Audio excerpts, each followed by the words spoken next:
Hey guys, today we're going to change the front wheel bearing on this 2008 Chevy Malibu. This will be similar or identical from 2004 to 2012. It's also similar as the Cobalt and the Pontiac G6. So if this video is helpful, smash the thumbs up button, leave a comment down below. First thing we're going to do is crack loose our lug nuts, then jack up our vehicle, and take our lug nuts off and take the wheel off. Alright, now we're going to break loose the axle nut here. This takes a 36 millimeter deep socket. I'll have this linked in the description below where you can get one of these on Amazon. You can check out the links in the description. I'll also have a bearing and some other things you might need for this job. A little trick here that you can do to keep this from turning is to take like a punch kind of thing, or sometimes a screwdriver works, but they're kind of flexible sometimes.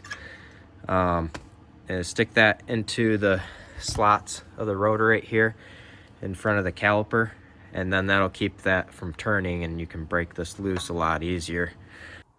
All right, then you're going to tap the CV axle till it comes loose. If you really have to hit it really hard, then you probably want to stick a punch in here like this, because you'll end up mushrooming this out and ruining these threads and you won't be able to put the nut back on. All right, now we're going to take the brake caliper bracket and caliper off. So we're going to take out this bolt right here and this bolt right here. Then you'll just take your caliper and bracket off and set it off to the side, but don't hang it by the hose. Try to set it on something. Now you can just slide your rotor right out like that. All right, now all we need to do is unbolt our bearing and knock it out. So there are 3 bolts holding this bearing in. There's one right here, and the head to it is right behind here. There's one right there, and then there's one right there. So you need to take those bolts out.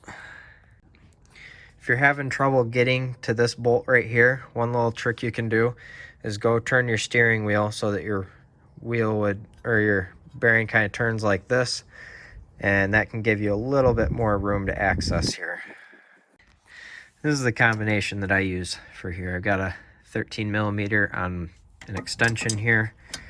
Stick it in there like that, and then get yourself a cheater bar here to break it loose. Now we just need to unplug the ABS clip right here. So you can kind of pinch this and pull it down if you need to, and then unplug it. There's a clip in the back here. There we go. You push that down, you can unplug it, and then you pinch right here, push that clip down.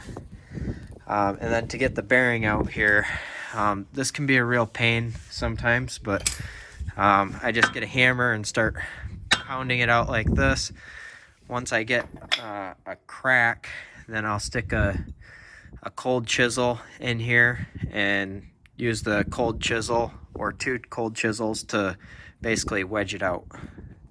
So this happened to me, and I'm sure it's going to happen to somebody else. The ABS portion of the bearing stuck in the hub here, so you just have to basically pry and get that thing out of there. I just stuck my cold chisel in here like this and started banging on it with the hammer and prying it, and it popped out like that. Pretty easy. Then you want to take something and just scrape the debris and corrosion out of the hub here before you put your new one back in. So these are the vehicles that this job is applicable to. The same bearing goes on all these vehicles, and it'll be the same way of replacing it. All right, when you put your new bearing in here, remember that the orientation of this plug matters. So you need to put it in the same way that you took it out. So this should line up right here on this quadrant right here, so that you can actually fit it in there and plug it in and it doesn't get wrapped up in your CV axle.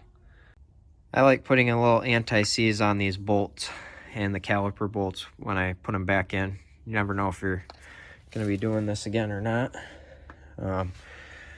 But this is pretty much the end of it here. You just put everything back together the way you took it apart, and that's about it. So if this video is helpful, smash the thumbs up button, leave a comment down below for the YouTube algorithm. Remember, I'm going to have new bearing and that axle nut socket and stuff like that linked in the description below if you want to check those out. And good luck and have a good one.